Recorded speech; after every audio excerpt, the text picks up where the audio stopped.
Welcome back to this special edition of Catholic Answers Live, Leaving the Abortion Industry. Our next guest is a former abortion clinic worker turned very dynamic human rights advocate for the unborn and their mothers. Her name is Jules Green, and Jules has really been through a terrible trial. When she was 17 years old, she was coerced into a first trimester abortion, an act which led to depression, suicide attempts, and a psychiatric hospital stay. She says that her decision to work in the abortion industry was a kind of misguided way to mask her own personal heartbreak and anguish over having her abortion. She's now a mom, a stay-at-home mom of 3 boys, and while a high school dropout, Jules went on to earn a master's degree in applied psychology. We're happy to have her tell her story today on Catholic Answers Live. Jules Green joins us now from outside Philadelphia, PA. Hello, Jules Green. Hello, Patrick. Thanks for joining us. I know that you're a brand new Catholic, newly minted. I can sort of sense your holy glow coming over the phone.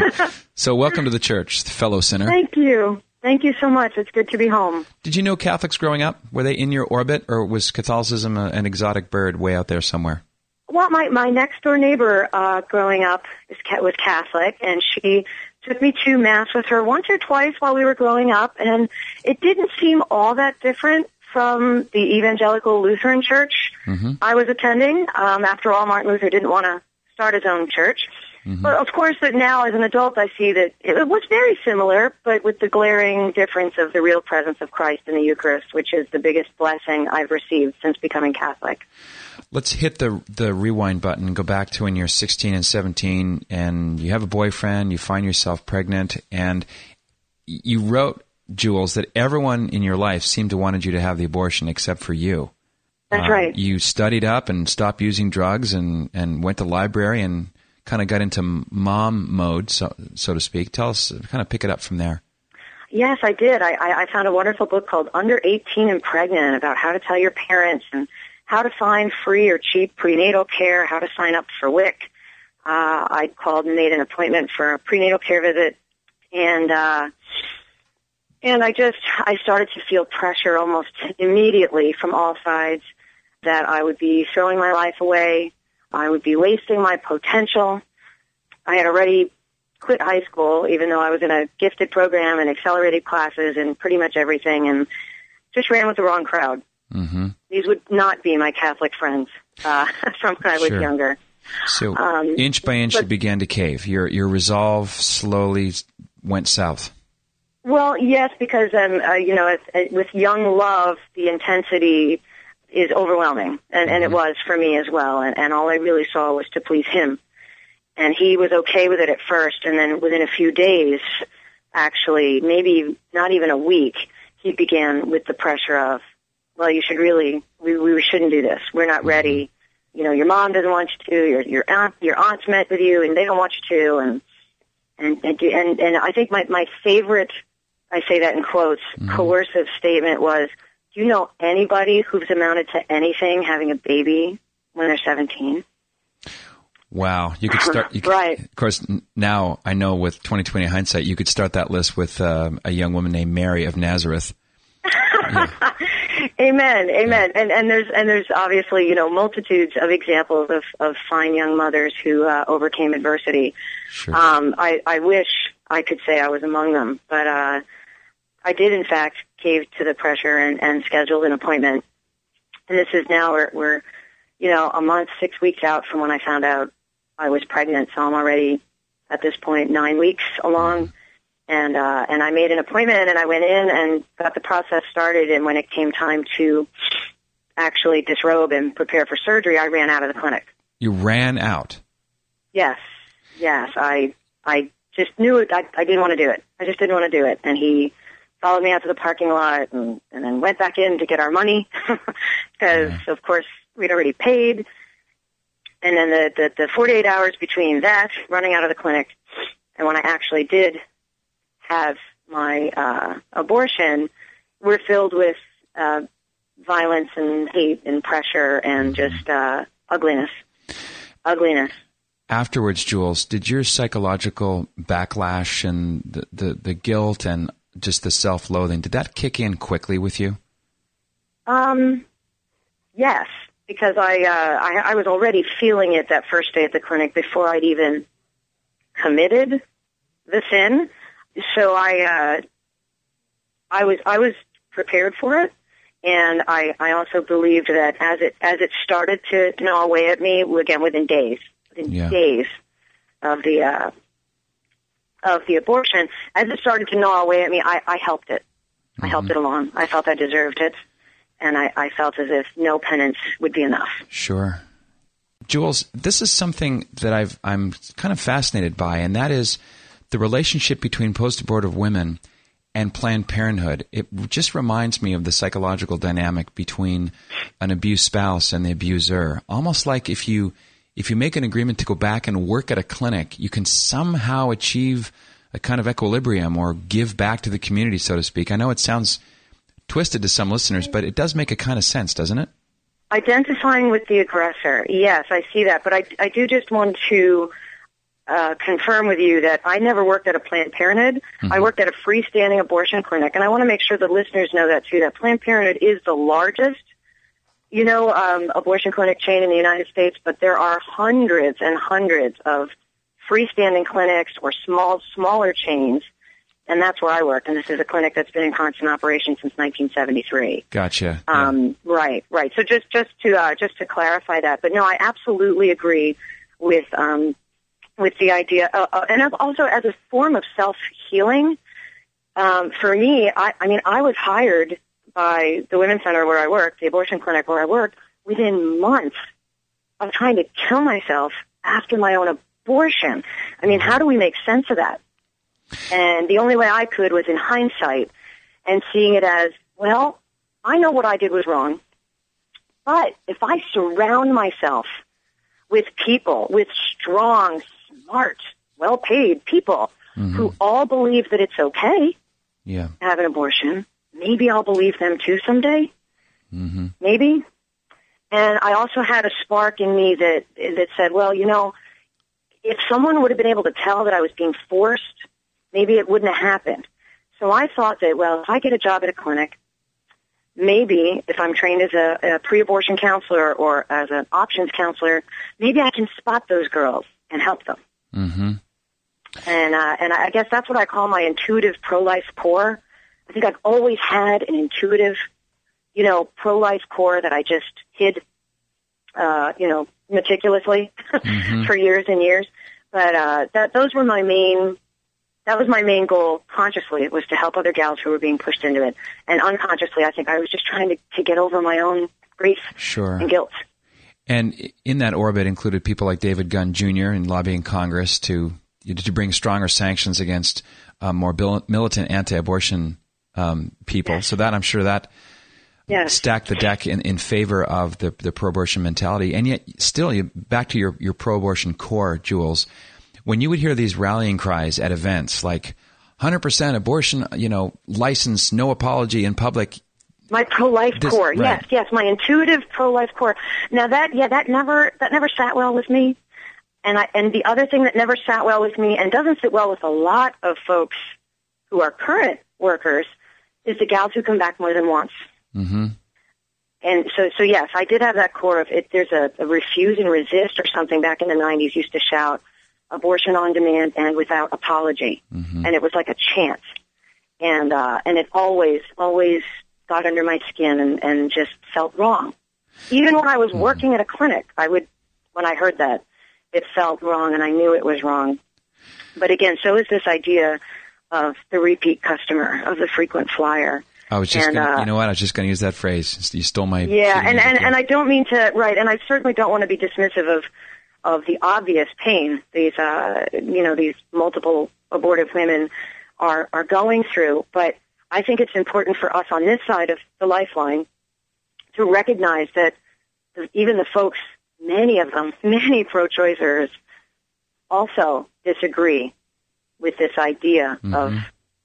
And that might be an inroad for us to help change their hearts and minds. Well, if you agree with one, what's wrong with 2, 3, 4, 5 abortions? Why is that wrong?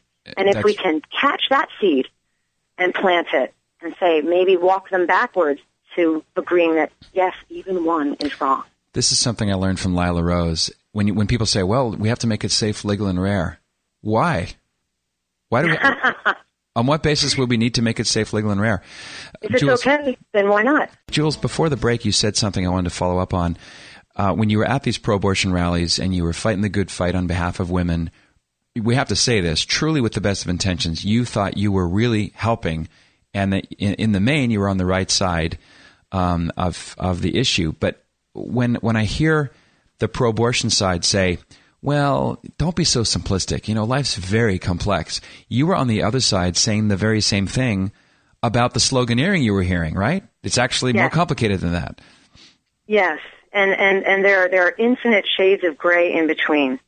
But I think that where we can reach them, again, with the slogans of, you know, abortion on demand and without apology, and yet the flip side of that is let's keep it safe, legal, and rare, is trying to reach those folks on that side and say, well, then why? Like you mentioned before with Lila Rose, why? If it's okay, then why does it have to be rare? And I think that approaching this topic and approaching folks on the other side with peaceful, prayerful presence is how we're going to change. Did you find, Jules, that your counseling experience was, the reality didn't line up to what your hopes were, that people, once the woman got in the door, her face was set like flint. It was pretty much a done deal. Some may have been ambivalent, but really it was game over from then. And if you had any hopes of sending them to, say, an adoption option scenario, good luck. Exactly. And by my counseling experience, you mean once I was trained as a counselor for the gals coming in who were pregnant? Yes. Yes, I agree with that. The clinic I worked at offered something called options counseling that, aside from the mini counseling session you got the day of an abortion, and it was pretty much not options at all. It was, so you're probably here to just look around and make sure we're clean and that there's a comfortable place for your boyfriend to sit.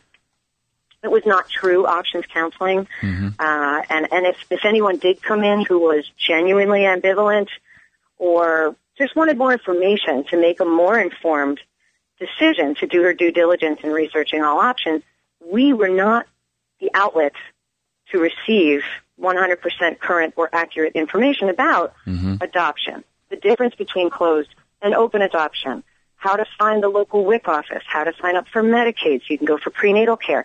These are all things that if you're truly offering a pregnant woman who's scared and facing a problem pregnancy or an unexpected pregnancy, these are the tools you need in your arsenal. And when you walk into an abortion clinic, your only tool is a hammer. Everything looks like a nail. If the only thing you can offer her is an abortion, that's probably what she's going to choose. So the option would be, well, pay now or lay away. It goes a little bit beyond that, but yeah, I would see that analogy holding true. Okay, let's just take us into the facility. I know, Jules, it's probably not easy for you to do, but talk about the dishes routine at the autoclave. Okay, well, yeah, this is where my intuitive pro-life core came to the forefront after I'd been at the clinic, and I worked there for 5 years, and I learned pretty much every job except doctor and nurse. And one of the jobs was autoclave, and an autoclave is a machine that sterilizes surgical equipment. And as an autoclave technician, it pretty much means that I did the dirty dishes. And, I'd always considered myself a medical nerd. I liked medical TV shows. I thought maybe someday I'd go to medical school or something like that. So I attempted to maintain a very strong front while I was washing, I don't know how graphic you want me to get, but washing bloody surgical instruments that had just been used in an abortion procedure.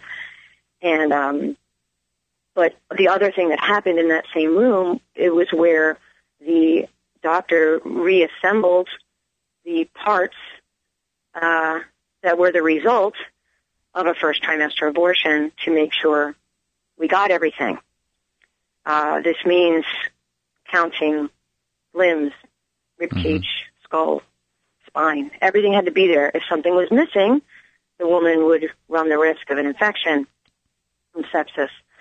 So that happened right next to me.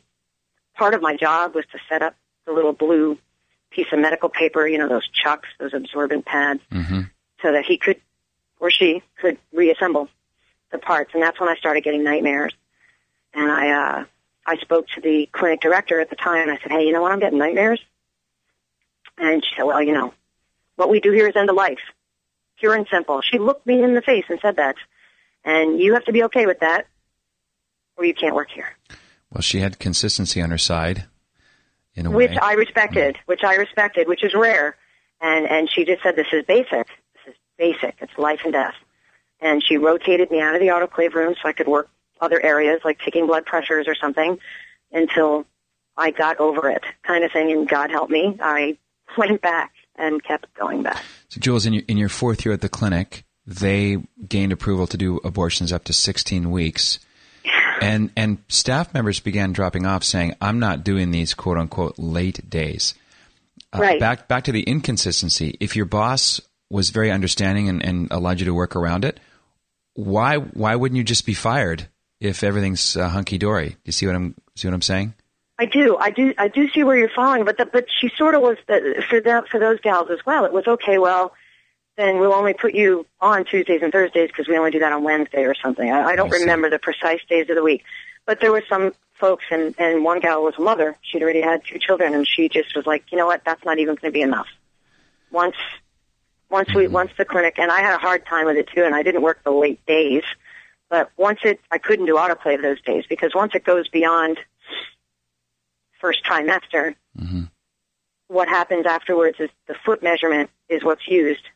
The post-mortem foot measurement is what's used to determine the accurate gestational age that the baby was at the time of death. And that was it. That was it for plenty of people. Well, 3. There were 3 of us that were most upset, and one gal actually quit. Jules, let's just segue to Grace now. We've gone into the dark area, I think, enough.